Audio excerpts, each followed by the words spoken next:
Hi friend, welcome to Kavya Nayana cooking channel. ನಾನು ಸುಷ್ಮಾ. ಬನ್ನಿ ಇವತ್ತು ಬೆಂಡೆಕಾಯಿ ಮಸಾಲನ ಯಾವ ಥರ ಮಾಡ್ತೀನಿ ಅಂತ ರೆಸ್ಟೋರೆಂಟ್ ಸ್ಟೈಲಲ್ಲಿ ತೋರಿಸ್ಕೊಡ್ತೀನಿ ಫ್ರೆಂಡ್. ತುಂಬ ಅಂದರೆ ತುಂಬ ಚೆನ್ನಾಗಿರುತ್ತೆ. ಸೂಪರಾಗಿ ದೋಸೆ, ಚಪಾತಿ, ರೊಟ್ಟಿ, ಅನ್ನಕ್ಕೆ ಸೂಪರಾಗಿರೋ ಕಾಂಬಿನೇಷನ್ನು ಯಾವ ಥರ ಮಾಡೋದು ಅಂತ ನೋಡೋಣ ಬನ್ನಿ. ಒಂದು ಮಿಕ್ಸಿ ಜಾರ್ನ ತಗೊಂಡಿದ್ದೀನಿ. ಅದಕ್ಕೆ 1 ಟೇಬಲ್ ಸ್ಪೂನಷ್ಟು ಖಾರದ ಪುಡಿನ ಸೇರಿಸ್ತಾ ಇದ್ದೀನಿ. ಖಾರ ನೀವು ನೋಡಿಕೊಂಡು ಸೇರಿಸ್ಕೋಬೇಕಾಗುತ್ತೆ. ಹಾಗೆ ಇಲ್ಲಿ 1 ಟೇಬಲ್ ಸ್ಪೂನಷ್ಟು ಧನಿಯಾ ಪುಡಿನ ಸೇರಿಸ್ಕೊತಾ ಇದ್ದೀನಿ.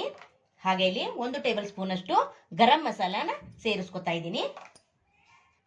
ಒಂದು ಅರ್ಧ ಚಮಚದಷ್ಟು ಅರಿಶಿನ ಪುಡಿನ ಸೇರಿಸ್ತಾ ಇದ್ದೀನಿ. ಹಾಗೆ ಇಲ್ಲಿ 1 ಗೆಡ್ಡೆ ಬೆಳ್ಳುಳ್ಳಿ ಹಾಗೆ ಶುಂಠಿನ ಸೇರಿಸ್ಕೊತಾ ಇದ್ದೀನಿ. ಹಾಗೆ ಇಲ್ಲಿ 3 ಚಿಕ್ಕ ಸೈಜು ಟೊಮೊಟೊನ ಸೇರಿಸ್ಕೊತಾ ಇದ್ದೀನಿ. ನಿಮಗೆ ಗ್ರೇವಿ ಜಾಸ್ತಿ ಬೇಕಂದ್ರೆ ಜಾಸ್ತಿ ಟೊಮೊಟೊ ಕೂಡ ಸೇರಿಸ್ಕೋಬಹುದು. ಹಾಗೆ ಒಂದು 4 ಲವಂಗ ಹಾಗೆ ಒಂದೇ ಒಂದು ಚಿಕ್ಕ ಪೀಸು ಚಕ್ಕೆನ ಸೇರಿಸ್ಕೊತಾ ಇದ್ದೀನಿ. ಹಾಗೆ ಇಲ್ಲಿ ಒಂದು 3 ಸ್ಪೂನ್ ಆಗುವಷ್ಟು ಮೊಸರನ್ನ ಸೇರಿಸ್ಕೊತಾ ಇದ್ದೀನಿ ನೋಡಿ. ಹಾಗೆ ರುಚಿಗೆ ಸ್ವಲ್ಪ ಉಪ್ಪನ್ನು ಕೂಡ ಸೇರಿಸ್ಕೊಳ್ಳೋಣ. ಇವಾಗಲೇ ಹಾಕೋತಾ ಇದ್ದೀನಿ ನಾನು. ನೀವು ಹಾಗೆ ಸ್ವಲ್ಪ ನೀರನ್ನ ಸೇರಿಸ್ಕೊಂಡು ನಾನು ನೈಸ್ ಆಗಿ ಪೇಸ್ಟ್ನ ಮಾಡ್ಕೊಂಡು ಬರ್ತೀನಿ ಫ್ರೆಂಡ್ಸ್. ನೋಡಿ, ಇಷ್ಟು ನೈಸ್ ಆಗಿ ನಾನು ಪೇಸ್ಟ್ನ ಮಾಡ್ಕೊಂಡು ಬಂದಿದ್ದೀನಿ. ನೀವು ಜಾಸ್ತಿ ಕ್ವಾಂಟಿಟಿಲೂ ಕೂಡ ಮಾಡ್ಕೋಬಹುದು ಫ್ರೆಂಡ್ಸ್. ನೋಡಿ, ನಾನು ಒಲೆ ಮೇಲೆ ಒಂದು ಪಾತ್ರೆನ ಇಟ್ಕೊಂಡಿದ್ದೀನಿ. ಈಗ ಬೆಂಡೆಕಾಯಿನ ನಾನು ಹುರ್ಕೋತಾ ಇದ್ದೀನಿ. ನೋಡಿ, ನಾನು ಈ ಸೈಜಲ್ಲಿ ಕಟ್ ಮಾಡ್ಕೊಂಡಿದ್ದೀನಿ. ನೀವು ಬೇಕಂದ್ರೆ ಸಣ್ಣದಾಗಿ ಕೂಡ ಕಟ್ ಮಾಡ್ಕೋಬಹುದು. ಸ್ವಲ್ಪ ಎಣ್ಣೆ ಹಾಕೊಂಡು ನಾವು ಚೆನ್ನಾಗಿ ಲೋಳೆ ಹೋಗೋವರೆಗೂ ನಾವು ಬೆಂಡೆಕಾಯಿನ ಫ್ರೈ ಮಾಡ್ಕೋಬೇಕಾಗುತ್ತೆ. ನಾನು ಒಂದು 1/4 kg ಆಗುವಷ್ಟು ಬೆಂಡೆಕಾಯಿನ ತಗೊಂಡಿದ್ದೀನಿ ಫ್ರೆಂಡ್ಸ್. ಈಗ ಸ್ವಲ್ಪ ಎಣ್ಣೆನ ಕೂಡ ಸೇರಿಸ್ಕೊಂಡು ಚೆನ್ನಾಗಿ ಹುರ್ಕೊಂತೀನಿ. ನೋಡಿ ಫ್ರೆಂಡ್ಸ್, ಲೋಳೆ ಎಲ್ಲ ಹೋಗೋವರೆಗೂ ನಾವು ಚೆನ್ನಾಗಿ ಫ್ರೈ ಮಾಡ್ಕೋಬೇಕು. ನೋಡಿ, ಜೋರ ಉರಿ ಇಟ್ಕೊಂಡು 1-2 ನಿಮಿಷ ನೀವು ಹುರಿತಾ ಇದ್ರೆ ಲೋಳೆ ಎಲ್ಲ ಹೋಗುತ್ತೆ. ನೋಡಿ, ಚೆನ್ನಾಗಿ ಬೆಂಡೆಕಾಯಿನ ಫ್ರೈ ಮಾಡ್ಕೋಬೇಕು. ತುಂಬ ಅಂದರೆ ತುಂಬ ಚೆನ್ನಾಗಿರುತ್ತೆ. ಧಾಬಾ ಸ್ಟೈಲಲ್ಲಿ ಮಾಡಿ ತೋರಿಸ್ತಾ ಇದ್ದೀನಿ ಫ್ರೆಂಡ್ಸ್. ನೀವು ಕೂಡ ಒಂದ್ಸತಿ ಟ್ರೈ ಮಾಡಿ ಯಾವ ಥರ ಬರುತ್ತೆ ಅಂತ ನನಗೆ ಕಮೆಂಟಲ್ಲಿ ತಿಳಿಸಿ ಫ್ರೆಂಡ್ಸ್. ಹಾಗೆ ಹೊಸದು ಯಾರಾದರೂ ನಮ್ಮ ಚಾನಲ್ ನೋಡ್ತಾ ಇದ್ರೆ ಪ್ಲೀಸ್ ಸಬ್ಸ್ಕ್ರೈಬ್ ಮಾಡ್ಕೊಂಡು ನೋಡಿ.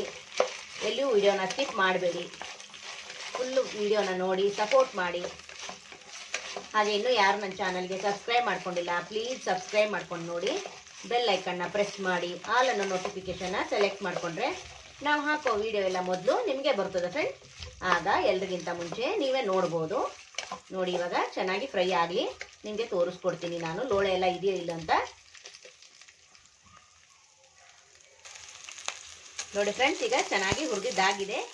ಇದನ್ನ ತೆಗೆದುಬಿಟ್ಟು ಇದರಲ್ಲೇ ನಾವು ಒಗ್ಗರಣೆನ ಮಾಡ್ಕೊಳ್ಳೋಣ. ನೋಡಿ, ಇಷ್ಟು ಚೆನ್ನಾಗಿ ಫ್ರೈ ಆದರೆ ಸಾಕಾಗುತ್ತೆ ನಮಗೆ. ಎಣ್ಣೆಲೇ ಚೆನ್ನಾಗಿ ಬೆಂದಿರುತ್ತೆ. ನೋಡಿ, ಈ ಥರ ಫ್ರೈ ಮಾಡ್ಕೋಬೇಕಾಗುತ್ತೆ. ಇವಾಗ ಇದನ್ನು ತೆಗೆದು ನಾನು ಇದರಲ್ಲೇ ಒಗ್ಗರಣೆನ ಮತ್ತೆ ಮಾಡ್ಕೊತೀನಿ ಫ್ರೆಂಡ್ಸ್. ಅದೇ ಎಣ್ಣೆನೇ ಸ್ವಲ್ಪ ಇದೆ, ಮತ್ತೆ ಒಂದೆರಡು ಟೇಬಲ್ ಸ್ಪೂನ್ ಅಷ್ಟು ಸೇರಿಸ್ಕೊಂಡಿದ್ದೀನಿ. ಈಗ ಸಾಸಿವೆ ಹಾಗೆ ಜೀರಿಗೆನ ಸೇರಿಸ್ಕೊಳ್ಳೋಣ. ಚೆನ್ನಾಗಿ ಫ್ರೈ ಆಗಲಿ. ಹಾಗೆ ಕರಿಬೇವನ್ನು ಕೂಡ ಸೇರಿಸ್ಕೊಳ್ಳೋಣ. ಇದ್ರ ಜೊತೆಗೇನೆ 1-2 ಸಣ್ಣದಾಗಿರೋ ಈರುಳ್ಳಿನ ಸಣ್ಣದಾಗಿ ಕಟ್ ಮಾಡಿ ಸೇರಿಸ್ಕೊಂಡಿದ್ದೀನಿ. ಇವಾಗ ಮತ್ತೆ ಇದನ್ನೆಲ್ಲವನ್ನು ಚೆನ್ನಾಗಿ ಫ್ರೈ ಮಾಡ್ಕೊಳ್ಳೋಣ. ನೋಡಿ, ಸ್ವಲ್ಪ ಈರುಳ್ಳಿ ಫ್ರೈ ಆಗಬೇಕು. ನೋಡಿ, ಚೆನ್ನಾಗಿ ಫ್ರೈ ಮಾಡ್ಕೋಬೇಕು. ಲೋ ಫ್ಲೇಮಲ್ಲೇ ಚೆನ್ನಾಗಿ ಕಲರ್ ಚೇಂಜ್ ಆಗೋವರೆಗೂ ಫ್ರೈ ಮಾಡ್ಕೊಳ್ಳಿ. ಈರುಳ್ಳಿ ಸ್ವಲ್ಪ ಫ್ರೈ ಆಗಿದೆ ನೋಡಿ, ಇಷ್ಟು ಫ್ರೈ ಆದರೆ ಸಾಕು. ಈಗ ಮಸಾಲೆನ ಸೇರಿಸ್ಕೊಳ್ಳೋಣ. ನಾವು ಹಸಿಯಾಗಿ ರುಬ್ಬಿರೋದ್ರಿಂದ ಮಸಾಲೆನ ಚೆನ್ನಾಗಿ ನಾವು ಫ್ರೈ ಮಾಡ್ಕೋಬೇಕು 1-2 ನಿಮಿಷಗಳ ಕಾಲ. ನೋಡಿ, ಹಾಗೆ ರುಬ್ಕೊಂಡು ಬಂದಿರ್ತೀವಿ ನಾವು. ಈಗ ಚೆನ್ನಾಗಿ ಎಣ್ಣೆಯಲ್ಲಿ ಮಸಾಲೆ ಸ್ವಲ್ಪ ಫ್ರೈ ಆಗಲಿ. ನೋಡಿ ಫ್ರೆಂಡ್ಸ್, ಮಸಾಲೆ ಕೂಡ ಎಲ್ಲ ಚೆನ್ನಾಗಿ ಕುದೀತಾ ಇದೆ. ನೋಡಿ, ಸ್ವಲ್ಪ ಕುದಿಬೇಕು, ಕುದ್ರೇನೆ ನಮಗೆ ಟೇಸ್ಟ್ ಕೊಡುತ್ತೆ. ಇವಾಗ ನೋಡಿ, ಬೆಂಡೆಕಾಯಿನ ನಾನು ಹುರಿದು ಇಟ್ಕೊಂಡಿದ್ನಲ್ಲ ಅದನ್ನ ಸೇರಿಸ್ಕೊತಾ ಇದ್ದೀನಿ. ನಿಮಗೆ ನೀರು ಎಷ್ಟು ಬೇಕೋ ನೋಡಿಕೊಂಡು ಗ್ರೇವಿನ ಮಾಡ್ಕೋಬೇಕಾಗುತ್ತೆ. ನೀವು ತುಂಬ ತೆಳುವಾಗಿ ಮಾಡ್ಕೋಬೇಡಿ, ಸ್ವಲ್ಪ ಗಟ್ಟಿಯಾಗಿ ತಿಕ್ಕಾಗಿದ್ರೇನೆ ತುಂಬ ರುಚಿ ಕೊಡುತ್ತೆ. ಇದು ದೋಸೆಗೆ, ಚಪಾತಿಗೆ, ರೊಟ್ಟಿಗೆ ಹಾಗೆ ಬಿಸಿ ಬಿಸಿ ಅನ್ನಕ್ಕೂ ಕೂಡ ತುಂಬ ಚೆನ್ನಾಗಿರುತ್ತೆ. ನಾನು ಸ್ವಲ್ಪ ನೀರು ಹಾಕ್ಕೊಳ್ತೀನಿ ಅಷ್ಟೇ, ಜಾಸ್ತಿ ನಾನು ಹಾಕ್ಕೊಳ್ಳಲ್ಲ. ಯಾಕಂದರೆ ನಾವು ರೊಟ್ಟಿ ಜೊತೆಗೆ ತಿನ್ನೋದ್ರಿಂದ ಸ್ವಲ್ಪ ನಮಗೆ ತಿಕ್ಕಾಗೆ ಇರಬೇಕಾಗುತ್ತೆ. ನೋಡಿ, ಇವಾಗ ನೋಡಿ ಒಂದು ಅರ್ಧ ಕಪ್ ಅಷ್ಟು ನೀರನ್ನು ಸೇರಿಸ್ಕೊತಾ ಇದ್ದೀನಿ. ಜಾಸ್ತಿ ಕೂಡ ಹಾಕೋತಾ ಇಲ್ಲ ಫ್ರೆಂಡ್ಸ್ ನಾನು. ನೋಡಿ ಇವಾಗ ಚೆನ್ನಾಗಿ ಒಂದ್ಸತಿ ಮಿಕ್ಸ್ ಮಾಡಿಕೊಂಡು ಕುದಿಯೋವರೆಗೂ ಬಿಟ್ಟು ನಾವು ಒಲೆನ ಆಫ್ ಮಾಡ್ಕೊಂಡು ಬಿಡಬೇಕು.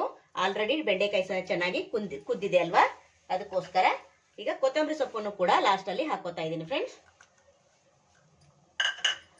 ತುಂಬ ಅಂದರೆ ತುಂಬ ಚೆನ್ನಾಗಿರುತ್ತೆ ಫ್ರೆಂಡ್ಸ್. ನೀವು ಕೂಡ ಒಂದ್ಸತಿ ಟ್ರೈ ಮಾಡಿದ್ರೇ ಗೊತ್ತಾಗುತ್ತೆ ಇದರ ರುಚಿ. ನೋಡಿ ಚೆನ್ನಾಗಿ ಮಿಕ್ಸ್ ಮಾಡ್ಕೊಂಡಿದ್ದೀನಿ.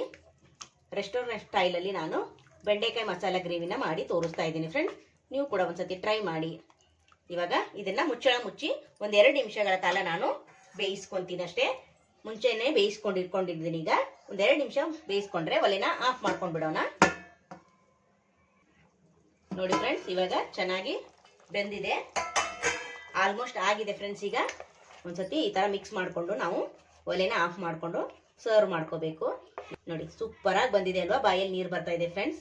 Wow super. ಒಲೆನ ಆಫ್ ಮಾಡ್ಕೊತೀನಿ ಫ್ರೆಂಡ್ಸ್, ಸರ್ವ್ ಮಾಡೋಕೆ ರೆಡಿ ಮಾಡ್ಕೊತೀನಿ. ಬನ್ನಿ ಫ್ರೆಂಡ್ಸ್ ಬೌಲ್ಗೆ ಸರ್ವ್ ಮಾಡ್ಕೊಳ್ಳೋಣ.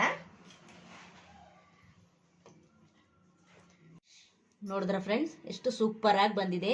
ಬಿಸಿ ಬಿಸಿ ಚಪಾತಿ, ರೊಟ್ಟಿ, ದೋಸೆ, ಅನ್ನಕ್ಕೆ ಎಲ್ಲದಕ್ಕೂ ಸೂಪರ್ ಆಗಿರೋ ಕಾಂಬಿನೇಷನ್ನು ನಾನು ರೆಸ್ಟೋರೆಂಟ್ ಸ್ಟೈಲಲ್ಲಿ ಮಾಡಿ ತೋರಿಸಿದ್ದೀನಿ ಫ್ರೆಂಡ್ಸ್.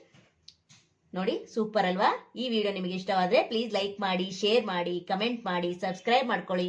ನಮ್ಮ ವಿಡಿಯೋ ನೋಡಿದ್ದಕ್ಕಾಗಿ ನಿಮ್ಮೆಲ್ಲರಿಗೂ ಧನ್ಯವಾದಗಳು. Thank you for watching. ನಮಸ್ಕಾರ ಫ್ರೆಂಡ್ಸ್.